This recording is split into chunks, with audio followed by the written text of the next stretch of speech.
Shalom Bapak Ibu yang dikasihi Tuhan, kita berjumpa kembali di dalam pembelajaran Bible Study Perjanjian Baru. Kita sudah berada di tahun 2023 dan saya mengucapkan selamat tahun baru dulu kepada kita semuanya. Semoga di tahun baru ini kita lebih lagi bersemangat di dalam belajar firman Tuhan. Dan biarlah firman Tuhan sungguh kita jadikan sebagai pelita bagi kaki kita dan terang bagi jalan kita. Baiklah, pada hari ini kita sudah sampai di Injil Matius pasal 21 ayat 12 sampai 17. Hal ini berbicara tentang Yesus yang menyucikan bait Allah.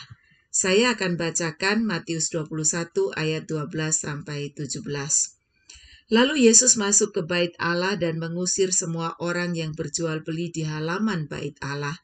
Ia membalikkan meja-meja penukar uang dan bangku-bangku pedagang merpati, dan berkata kepada mereka, "Ada tertulis, rumahku akan disebut rumah doa, tetapi kamu menjadikannya sarang penyamun." Maka datanglah orang-orang buta dan orang-orang timpang kepadanya dalam bait Allah itu, dan mereka disembuhkannya. Tetapi ketika imam-imam kepala dan ahli-ahli Taurat melihat mujizat-mujizat yang dibuatnya itu, dan anak-anak yang berseru dalam bait Allah, "Hosana bagi anak Daud," hati mereka sangat jengkel. Lalu mereka berkata kepadanya, "Engkau dengar apa yang dikatakan anak-anak ini?" Kata Yesus kepada mereka, "Aku dengar. Belum pernahkah kamu baca, dari mulut bayi-bayi dan anak-anak yang menyusu, Engkau telah menyediakan puji-pujian?" Lalu ia meninggalkan mereka dan pergi keluar kota ke Betania dan bermalam di situ. Bapak Ibu yang dikasihi Tuhan, dalam Alkitab LAI, Matius 21 ayat 12-17 ini paralel dengan Injil Markus pasal 11 ayat 15-19, Lukas 19 ayat 45-48, dan Yohanes pasal 2 ayat 13-16. Jika kita membaca semua ayat paralel ini, kita akan menemukan bahwa Matius 21 ayat 12-17 ini sebetulnya tidak paralel ya dengan Yohanes 2 ayat 13-16. Karena apa? Matius 21 ayat 12-17 ini terjadi pada masa akhir dari pelayanan Tuhan Yesus. Sedangkan Yohanes 2 ayat 13-16 terjadi pada masa awal pelayanannya. Jadi Tuhan Yesus menyucikan bait Allah itu sebanyak 2 kali. Nah, kita masuk pada bagian berikutnya. Mengapa Tuhan Yesus mengusir semua orang yang berjual beli di halaman bait Allah? Nah, kita ingat bahwa bait Allah itu terdiri dari 3 bagian, yaitu pelataran, ruang kudus, dan ruang maha kudus. Nah, di pelataran itu sendiri ada 2 benda penting, yaitu mezbah korban bakaran dan bejana pembasuhan. Sekalipun masih di pelataran, tapi ini merupakan bagian penting yang juga bagian dari tempat ibadah. Bagian ini digunakan mereka untuk tempat jual beli. Hal ini menunjukkan bahwa mereka tidak menghormati kehadiran Allah di dalam baitnya. Bait Allah adalah rumah Allah, tempat di mana Allah berkenan hadir dalam bangunan buatan manusia. Jadi, bait Allah adalah lambang kehadiran Allah di tengah-tengah umatnya, yaitu bangsa Israel. Memang yang mereka jual adalah binatang-binatang yang akan digunakan sebagai korban bagi Tuhan. Tapi itu bukan tempatnya. Tempat ibadah dijadikan pasar binatang. Coba kita bayangkan betapa kotor dan baunya tempat itu. Sungguh-sungguh ini membuat Tuhan Yesus marah. Lalu kita lihat mengapa Tuhan Yesus menyebut orang-orang yang berjual beli itu penyamun. Nah, ada 2 nubuatan dalam Perjanjian Lama yang dikutip oleh Tuhan Yesus, yaitu Yesaya 56 ayat 7 yang berbunyi, Mereka akan kubawa ke gunungku yang kudus dan akan kuberi kesukaan di rumah doaku. Aku akan berkenan kepada korban-korban bakaran dan korban-korban sembelihan mereka yang dipersembahkan di atas mezbahku. Sebab rumahku akan disebut rumah doa bagi bangsa-bangsa. Selanjutnya di dalam Yeremia 7 ayat 11 dikatakan, sudahkah menjadi sarang penyamun di matamu rumah yang di atasnya namaku diserukan ini? Kalau aku sendiri melihat semuanya, demikianlah firman Tuhan. Binatang yang akan dikorbankan bagi Tuhan haruslah binatang yang tidak bercacat. Dan itu akan diseleksi oleh para imam. Nah, untuk mendapatkan untung, maka para imam melakukan tindakan nakal. Binatang-binatang yang dibawa umat dipinggirkan, istilahnya diafkir gitu ya, dan umat diwajibkan atau diharuskan membeli binatang yang dijual di bait Allah. Tentu saja harga jualnya jauh lebih mahal dari harga normal ya. Jadi mereka menjual dengan harga yang sangat mahal, berlipat-lipat dari harga normal. Para imam mencari keuntungan dari umat.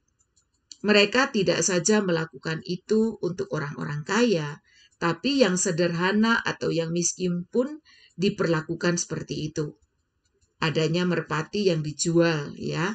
Merpati ini kan merupakan binatang termurah yang digunakan oleh orang-orang yang tidak punya banyak uang.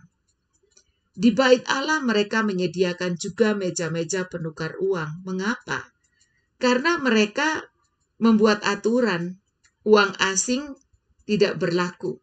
Jadi harus ditukar dulu. Dari situ pun tentunya mereka mendapatkan keuntungan.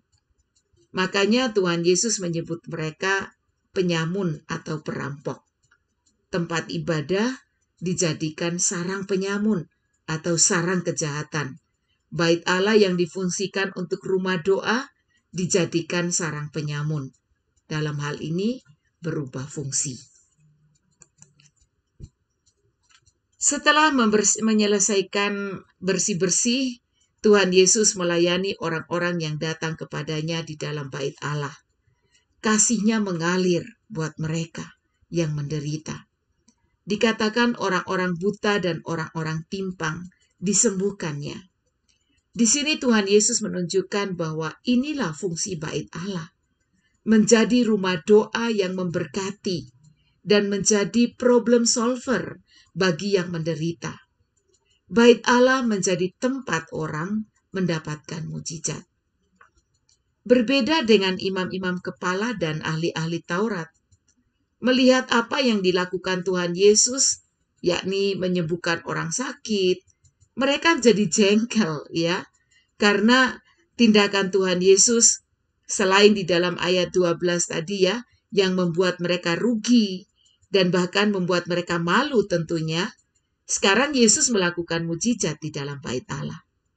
Nah, bagi imam-imam kepala dan ahli-ahli Taurat, orang yang datang ke bait Allah itu bagaikan pembeli yang harus beli produk mereka. Nah, kini Tuhan Yesus melakukan pembersihan. Belum lagi mereka mendengar pujian penghormatan dari anak-anak bagi Yesus. Jadi melihat semua itu, imam-imam kepala dan ahli-ahli Taurat jengkel ya. Dan mereka menyatakan bahwa itu adalah sebuah penghujatan. Karena mereka belum percaya atau tidak percaya bahwa Yesus adalah Mesias. Dan Tuhan Yesus pun mengutip Mazmur 8 ayat 3 yang menyatakan bahwa dari mulut bayi-bayi dan anak-anak yang menyusu telah kau letakkan dasar kekuatan karena lawanmu untuk membungkamkan musuh dan pendendam. Pujian dan penghormatan bagi Allah telah diletakkannya dari mulut bayi-bayi dan anak-anak yang menyusu. Bapak Ibu yang dikasihi Tuhan, dari perikop ini kita belajar beberapa hal, yaitu Bait Allah di zaman sekarang sama dengan gereja.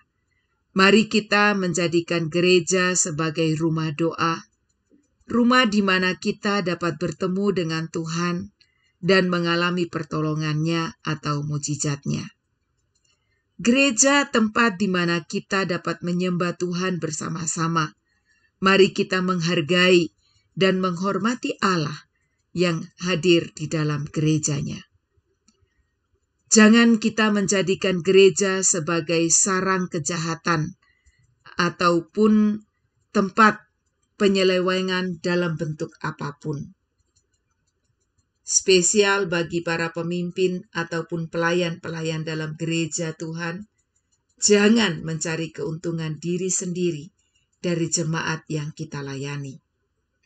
Biarlah setiap bibir mulut kita selalu memberikan pujian dan penghormatan bagi Allah.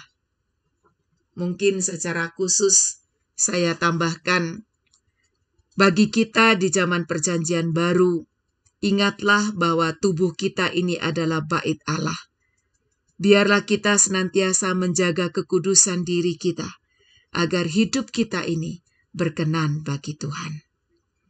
Ini yang bisa saya sampaikan buat kita pada hari ini, dan saya harapkan kita akan ketemu di grup WhatsApp untuk kita boleh berdiskusi bersama-sama, bertanya jawab, sehingga perikop ini membuat kita makin mantap lagi.